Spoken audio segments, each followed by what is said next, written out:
or International English Language Testing System. In this test, all they do is check your proficiency. You, by mean non-native speakers. Now, what is this proficiency test? Proficiency means checking how good you are in English.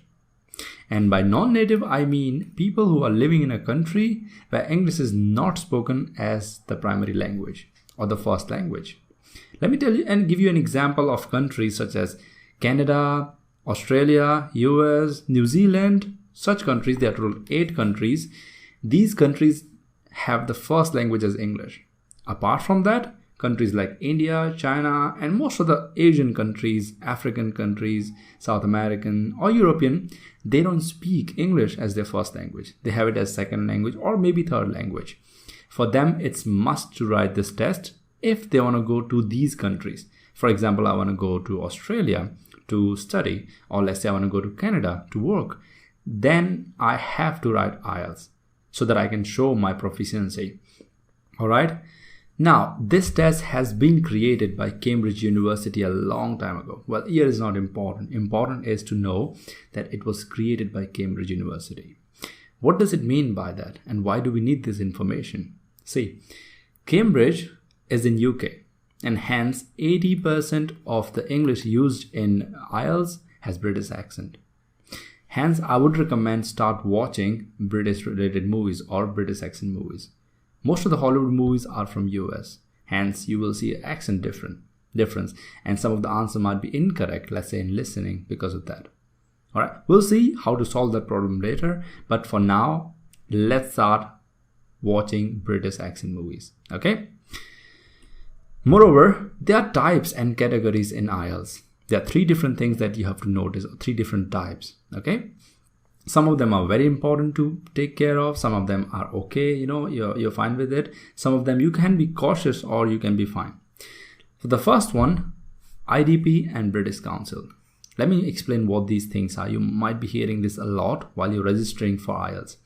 Now, as I said, Cambridge created the test, and they, as a university, give responsibility to IDP and British Council to take the test in various countries. These institutes or agencies, you can call them their parts, take care of the test and conduct tests in countries like India, China, and any country. You are given option to choose IDP and British Council, and trust me, both are same. Now I'll tell you why there are many rumors, misconceptions, wrong information about this. Let's say I go for the first time to write IELTS. I write with IDP. I book my test with IDP and I don't get the required score. I'll say IDP is horrible, because I have another option, right? I'll say maybe British Council is better. Instead of accepting what did go wrong, I'll say IDP is wrong. Same for the person who goes for British Council and didn't get the score. They'll curse the British Council rather than their own problems, right? If I get in the first score, British Council score, that person will never say there's problem with British Council or IDP. So trust me, both are same. No difference. You can choose any of them, whichever the seat is available. Yeah, please try to book at least 15 days before the exam. Don't worry about that. I'll talk about this in later sessions or class, because there we'll talk about how to book exams and all those stuff. Yeah. Now this was the first type. You don't have to worry. You can choose anyway. The second one, you do have to pay attention. What do I mean by pay attention? Listen, if you are planning to work abroad, then please go for general training. This is for work, immigration, or anything related not to study, right? Here, if you want to study anything, graduation, post-graduation, PhD, any kind of course, go for academic. And hence, if in case, let's say, you go for general training instead of academic, you want to study but you take general training test, that's just wrong. They won't accept the score. And hence you wasted a lot of money in that. Please take care of this. Otherwise there will be trouble later. You have to write the exam again. It doesn't matter how good score you get. This will be invalid if you do the otherwise academic or general training. So please take care of this while registering for the exam. If you have any doubt in this, you can definitely ask me in comments. I'll definitely let you know which one you should go for. I can help in that. Yeah. All right.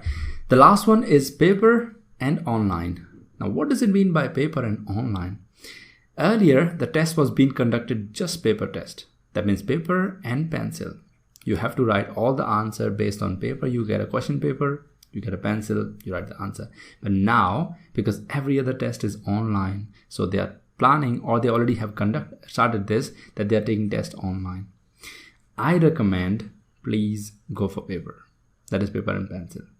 The reason for that is from our first grade till all the time we have studied, even in a work, we enjoy writing in a paper. And we are habitual to that, right?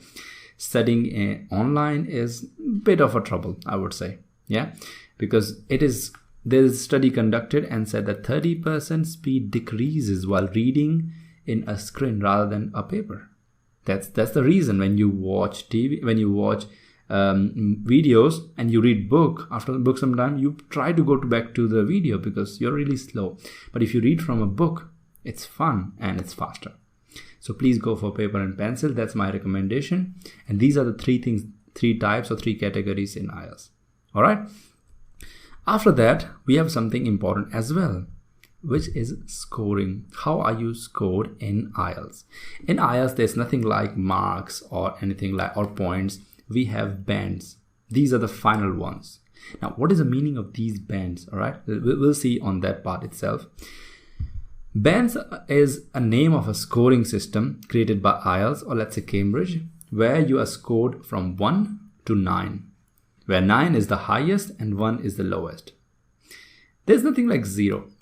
0 is when you didn't go or appear for the exam, right? You will get any score between 1 and 9.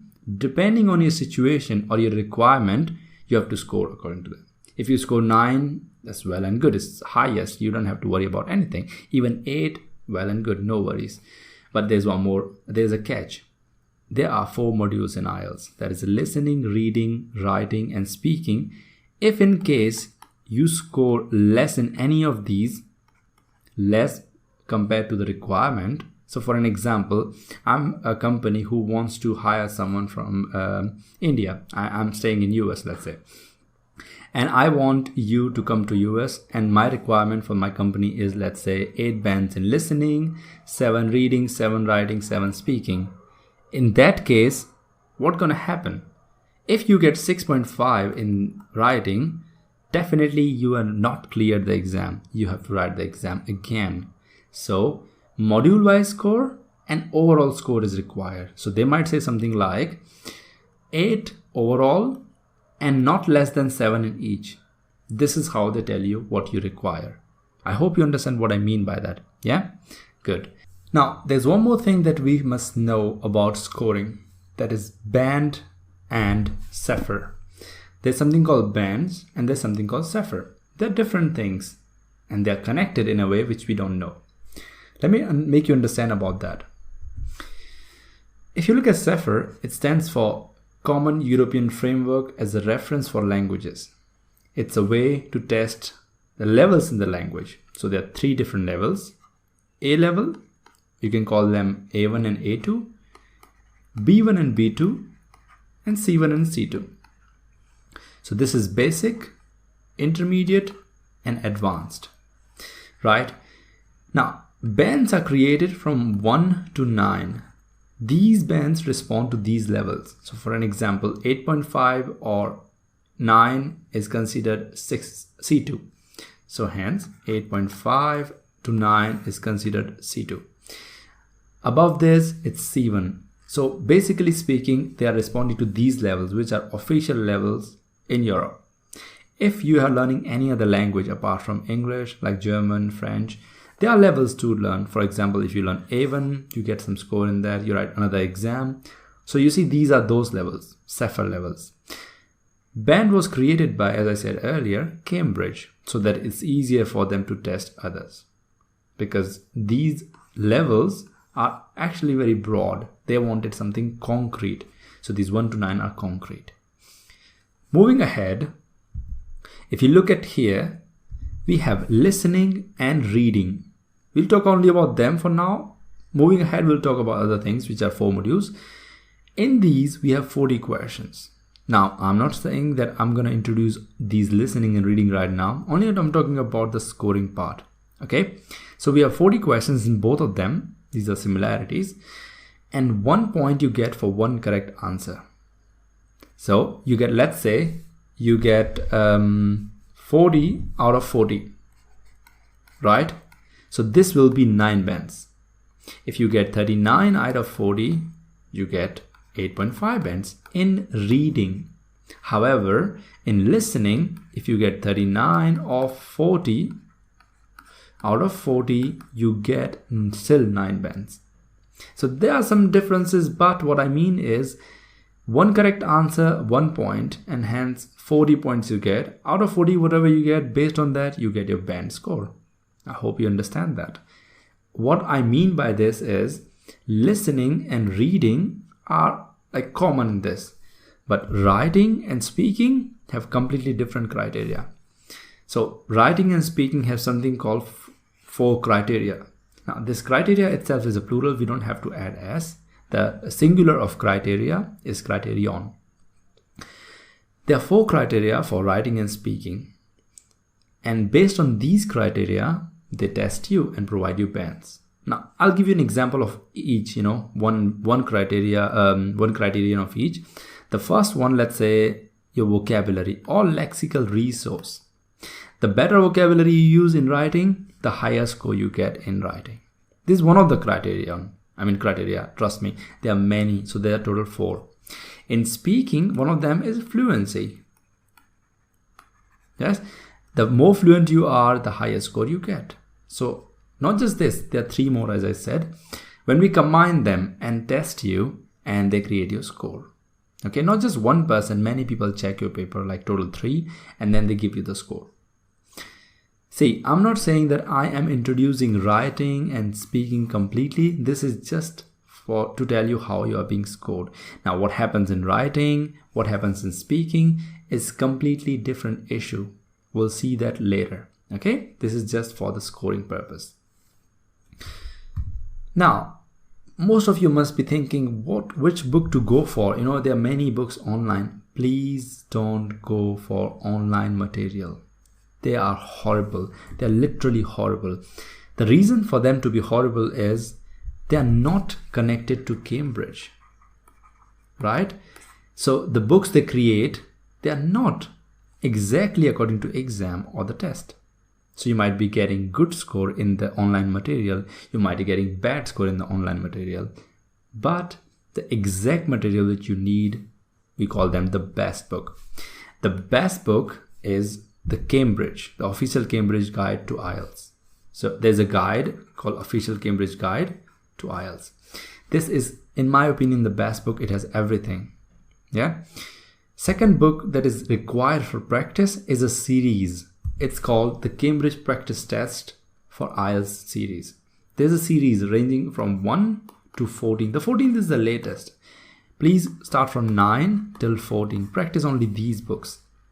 Now I'm going to provide you a link so that you can directly go and buy those books. These books are the best. You can purchase initially 2 to 3 books. That's it. Like for example, 12, 13, 14 or just 12 for your practice, and go for the official guide. That's enough. Along with this course and those books, it's enough. Trust me. Okay. Moving ahead, we have to know how many times can I book for the test? How many times is test being conducted? The frequency of the test. So there's a difference between academic and general training. Academic is conducted 48 times a year. However, general training is conducted 24 times a year. So you can say 4 times a month. Here it's, you guessed it right, 2 times a month. Not 12, sorry. So watch out for people who are writing general training. Seats are less compared to academic because it's only written 2 times a month. Okay. Now, of course, you must be thinking, how many times can I write IELTS? For example, I tried once and I didn't get the desired score. Can I write many times? No. Please don't do that. Of course, there is no set requirement. You can write as many times as you want, but I won't recommend it going to it immediately. That's what I mean by don't write many times continuously. Of course, let's say you didn't get the score. So your score requirement was 7.5 for your college or for your work, and you got 7. Now, just after 1 week of exam, there is a date coming. Don't go for that, because you didn't look into what went wrong, what went right, and what kind of module you need to practice. You just went there because you wanted the score again. Don't do that, please. Take time, evaluate yourself, ask me, ask your friends or anyone who has helped you in this. Look at the book, what went wrong, what went right. Okay, so that's what I mean. Please don't go for it immediately. It's the wastage of 13 to 14K in that whole process. And of course, you lose confidence, right? Good. I hope you understand that part. It's important. Now let's talk about the modules, the building block of the whole exam, right? Or the whole test. So there are 4 modules, as I said earlier, and they need to be evaluated in all the areas in English. For example, not for example, exactly, we have listening. Listening is that you hear some audio. Let me try my drawing. It's okay, I guess. So listening, you will be hearing audio for around 30 minutes. There will be breaks in middle, and there will be 40 questions in that. And based on these questions, I mean the audio, you will be answering questions. Of course, there will be break, as I said, but it might get a little bit difficult because the language is English plus accent is British. So there might be some trouble. So this is what happens in listening. You have to write the answer while you're listening to the audio in the question paper. Of course, this will be declared in detail in later, that for example, when we are understanding listening in detail, this is just a module as introduction. In reading, you will be given a question paper in which you will have some passages. This is a passage, let's say, and here we have questions. Of course, not on the same page, on other pages. You will have to read the questions and find the answer from the passages. This is what reading test is. Okay, it's not just reading. Okay, I had a friend, he said, oh, it's just reading, right? I can read fast. I'm like, it's not just reading, you have to find answers from the passages. And also, like listening, we have 40 questions. And remember, please, the sequence is always the same which I'm showing you. So listening comes first, then comes reading, and whatever the modules I'm going to show you. Sequence never changes in IELTS. Okay, then comes writing. In writing, we have two things to do: task 1 and task 2. There's a difference in academic and general training. For academic, you gotta write a report in part 1. For general training, you gotta write a letter. For part 2, you all have to write an essay. There's no difference in part 2. The total time will be 60 minutes, and yes, you have to write an essay. You heard it right. I don't remember when was the last time you wrote an essay. Well, if you ask me, it was like day before yesterday for my practice, just to check how it is. But most of us write essays in our school, not even college. College, we write exams, right?